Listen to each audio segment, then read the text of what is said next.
নারীদের পোশাকের বেহাল দশা। মশারি কি পাতলা, এর চেয়েও পাতলা। কথা কন আমার বোনেরা, এই হেজাব ছেড়ে দিয়েন না, নেকাব ছেড়ে দিয়েন না, ওড়নাগুলো ছেড়ে দিয়েন না। এগুলো আপনাদের সম্মান, এগুলো আপনাদের মর্যাদা। এই হেজাব আপনার অধিকার, হেজাব আপনার অহংকার, হেজাব আপনার আভিজাত্যের প্রতীক, হেজাব আপনার রুচির প্রতীক। আপনি কতটুকু রুচিশীল, আপনি কতটুকু ভদ্র, মার্জিত, ডিসেন্ট ম্যানারে আপনি চলেন, এটা প্রমাণ করে দিবে আপনার হেজাব, আপনার পর্দা। চিল্লা এখন ঠিক কিনা? যারা নারী অধিকারের কথা বলে এরা নারীদেরকে ঠকায়। যারা নারী আন্দোলনের কথা বলে এরা নারীকে বিজ্ঞাপনের পণ্য বানায়, এমনি বেশকি মেরা থাকে, উলঙ্গ, নেকেড, এরকম নারীদের দেহকে প্রদর্শন করে। এরা নারীকে ভোগের পণ্য বানায়, বিজ্ঞাপনের সস্তা পণ্য করে, রূপালী পর্দায় উলঙ্গ করে উপস্থাপন করে, আর সুযোগ পেলে ধর্ষণে সেঞ্চুরি করে। এদের ঘরেই নারীরা বেশি নির্যাতিতা। দেখবেন এদের ওয়াইফ নির্যাতিত হয় এদের দ্বারা, এদের ঘরের কাজের মেয়ে নির্যাতিত হয় এদের হাতে। কথা বলেন, ইসলাম যে নারীকে মর্যাদা দিয়েছে, গোটা বিশ্বের কেউ নারীকে এই মর্যাদা দিতে পেরেছে? বিশ্বনবী ছোটবেলায় কাবা ঘর নির্মাণে অংশগ্রহণ করেছেন। 10 বছর বয়সের মুহাম্মদ অন্যান্য সাথীদের সাথে পাথর টানে, সবাই লুঙ্গি খোলে কাঁধে রেখে, তারপরে পাথর টানে। বিশ্বনবী পাথর টানে লুঙ্গি না খোলে। সুবহানাল্লাহ। বিশ্বনবীর চাচা আবু তালেব বলে, এই ভাতিজা মোহাম্মদ করো কি? সবাই লুঙ্গি খুলছে, তুমিও খোলো। বিশ্বনবী কেন? আমি খুলুম না। বিশ্বনবী বলে খুলবো না। আবু তালেব বিশ্বনবীর লুঙ্গির গোছা ধরে টান মারছে খোলার জন্য। টান মারার আগে বিশ্বনবী বেহুশ হয়ে জমিনে পড়ে যায়। ওনার সিক্রেট অর্গান, লজ্জাস্থান কেউ দেখে নাই। সুবহানাল্লাহ পড়বেন না? তার মানে উনি কাবা ঘর নির্মাণের কাজ করেছেন ছোটবেলায়, আর সাইয়েদনা ইব্রাহিম করেছেন বয়স্ক হয়ে। সুবহানাল্লাহ কইবেন না? এরপরে আরেকটা মিল হলো, বাপ বেটা দুজনে হিজরত করেছেন। বিশ্বনবীও হিজরত করেছেন, সাইয়েদনা ইব্রাহিমও। বিশ্বনবী হিজরত করেছেন মক্কা থেকে মদিনায়। সাইয়েদনা ইব্রাহিমের জন্ম হয়েছে ইরাকের বাবেল নগরীতে। তিনি বাবেল থেকে হিজরত করে ফিলিস্তিন, ফিলিস্তিন থেকে মিশর, মিশর থেকে সৌদি আরব, ওখান থেকে মক্কা থেকে আবার মিশর, আবার বাবেল। সুবহানাল্লাহ। গোটা বিশ্বের সব আল্লাহওয়ালাদের, ইসলাম প্রিয়দের, ইসলামের পক্ষে শক্তি যারা, তাদের একই নমুনা। নিজ ঘরে পরবাসী, নিজ এলাকায় পরবাসী। হকের কথা বলার কারণে নিজ এলাকায় তারা থাকতে পারে না, নিজ ঘরে ঘুমাতে পারে না, বাধ্য হয়ে অন্য জায়গায় গা ঢাকা দিয়ে চলতে হয়। চিল্লা এখন ঠিক কি না? বিশ্বনবীর জীবনে যে ঘটনা, সাইয়েদনা ইব্রাহিমের জীবনে একই ঘটনা। হিজরত করেছে, আল্লাহ বলে ওয়ালা তাহিনু ওয়ালা তাহজানু, ভয় নাই, চিন্তা নাই, আনতুমুল আ'লাউনা ইন কুনতুম মুমিনিন, বিজয় তোমাদের হবেই যদি তোমরা মুমিন হও। যদি তোমরা, তবে ঈমানটা হতে হবে পাক্কা ঈমান। ঈমান ঈমানে পার্থক্য আছে না নাই? কথা কন। যে ঈমানে প্রয়োজনে জ্বলে ওঠে না, যে ঈমান সত্য ন্যায়ের কথা বলে না, এরকম ঈমান আছে না নাই? পাপ দেখবে, অন্যায় দেখবে, কোনো কথা কয় না।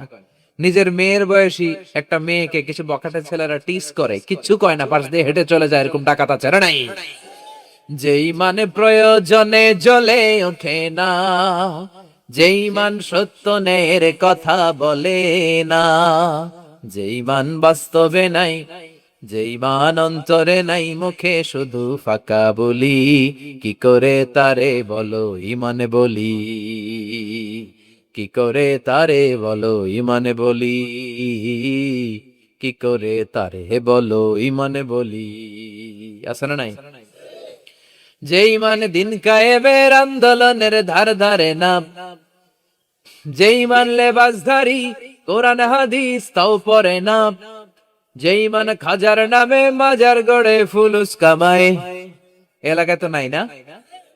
হ্যাঁ, যে ঈমান শিরকিয়াতের আমল করে ভীত না হয়, যে ঈমান ঈমানে ভুলে নাস্তিকতার মঞ্চে ওঠে, যে ঈমান বাতিল মতের দোসর হয়ে ফায়দা লুটে, যে ঈমান শুধুই কেবল খায় দায় আনন্দ করে, যে ঈমান দেখে না যে ফিলিস্তিনে ভাইরা মরে, যে ঈমান ময়দানে নাই, যে ঈমান বাস্তবে নাই, মুখে ফুটায় ফাঁকা বলি, কি করে তারে বলো ঈমানে বলি, কি করে তারে বলো ঈমানে বলি, কি করে তারে বলো ইমানে বলি, ঠিক কিনা? ইমান ইমানে পার্থক্য আছে, আপনারও ইমান, আর যারা এই ইমান রক্ষার জন্য জানবাজি রেখে ইসলামের কথা বলে তার ইমান ও ইমান, পার্থক্য আছে না? সাইয়েদনা ইব্রাহিম হিজরত করেছেন, বিশ্বনবীও হিজরত করতে বাধ্য হয়েছেন, তার মানে হিজরতের দিক থেকে মিল আছে না নাই? এরপরে বিশ্বনবী মুসলিমের বর্ণনায় বলেন, ইন্নী হারামতুল মদিনা কামা হারামা ইব্রাহিম মক্কা, আমি হারাম করছি মদিনা, সাইয়েদনা ইব্রাহিম হারাম করছেন মক্কা। মক্কা মদিনা দুইটাই কিন্তু হারাম, জানেন?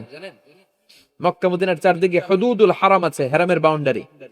এই জায়গায় মারামারি করা যায় না, কিলাকিলি ঘুষাঘুষি কিছু করা যাবে? হত্যাকারীও যদি এই হেরে হুদুদুল হারামের ভিতরে ঢুকে, সৌদি পুলিশ ওখানে ওরা অ্যাটাক করতে পারবে না, ওরা ছলে বলে কৌশলে হুদুদুল হারামের বাউন্ডারির বাইরে আনবে, এরপরে মাকে। কথা বুঝা নাই?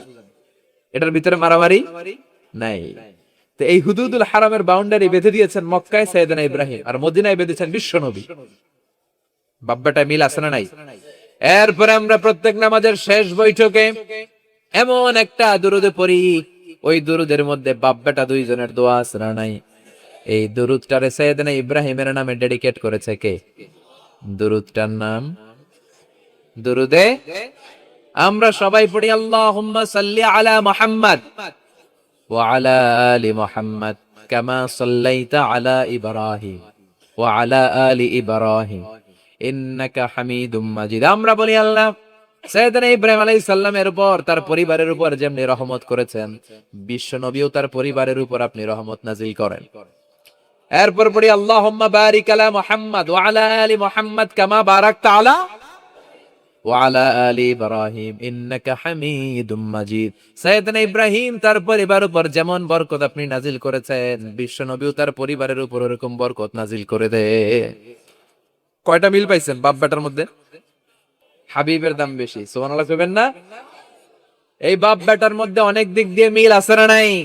সাইয়েদনা ইব্রাহিম বাবা, বিশ্বনবী ওনার অধস্তন সন্তান, এই বাপ বেটার মধ্যে অনেক মহব্বত আছে না নাই? মিল আছে না নাই?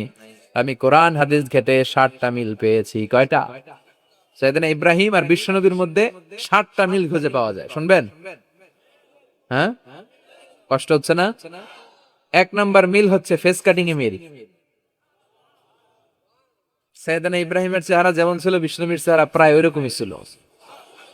বিশ্বনবী যখন মেরাজ রজনীতে এক এক আকাশে এক এক নবীর সাথে দেখা করেছেন, দুনিয়ায় এসে সাহাবাদেরকে শোনাচ্ছিলেন, এই নবী এমন, ওই নবী দেখতে এমন, এই নবীর চেহারা এমন, এরকম যখন বলছিলেন, সাইয়েদনা ইব্রাহিমের কথা যখন তিনি বলতে শুরু করলেন, উনি বললেন, আম্মা ইব্রাহিম ফানজুরু ইলা সাহিবিকুম, আর সাইয়েদনা ইব্রাহিম দেখতে কেমন জানো? দেখতে চাইলে আমার দিকে তাকাও। তার মানে বিশ্বনবীর চেহারা যেমন ছিল, সাইয়েদনা ইব্রাহিমের চেহারা অনেকটা তেমন ছিল। এই চেহারার দিক দিয়ে ফেস কাটিং এ বাপ বেটার মধ্যে মিল আছে না নাই? দুই নাম্বার, এই কোরআনের ভেতরে রব্বুল আলামিন বিশ্বনবীর ক্ষেত্রে উসওয়ায়ে হাসানা ব্যবহার করেছেন, আবার সাইয়েদনা ইব্রাহিমের ক্ষেত্রেও উসওয়ায়ে হাসানা ব্যবহার করেছেন।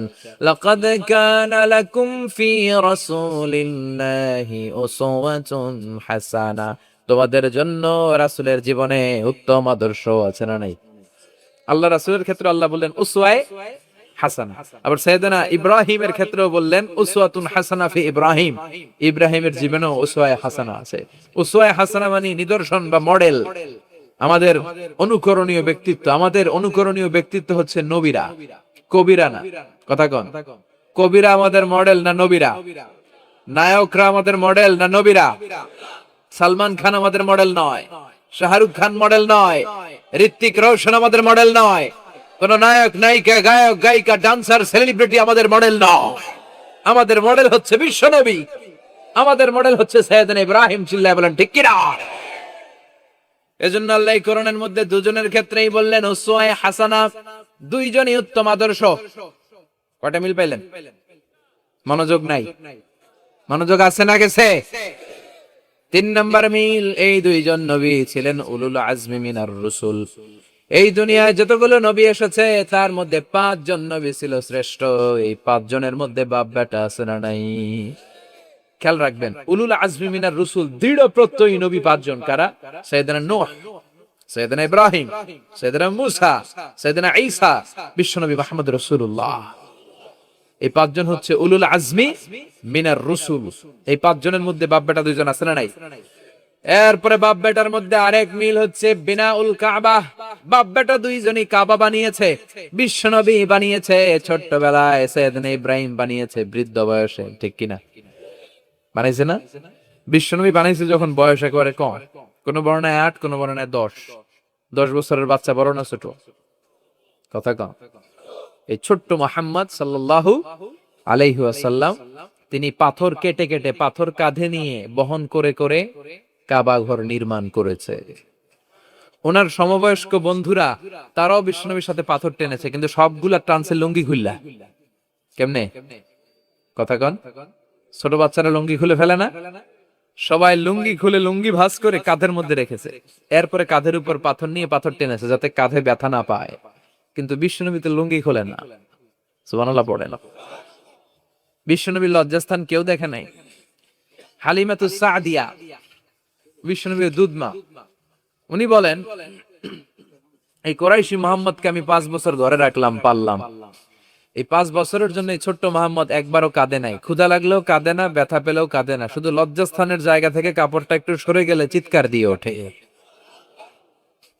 কি নবী ছিলেন, কি লাজুক ছিলেন।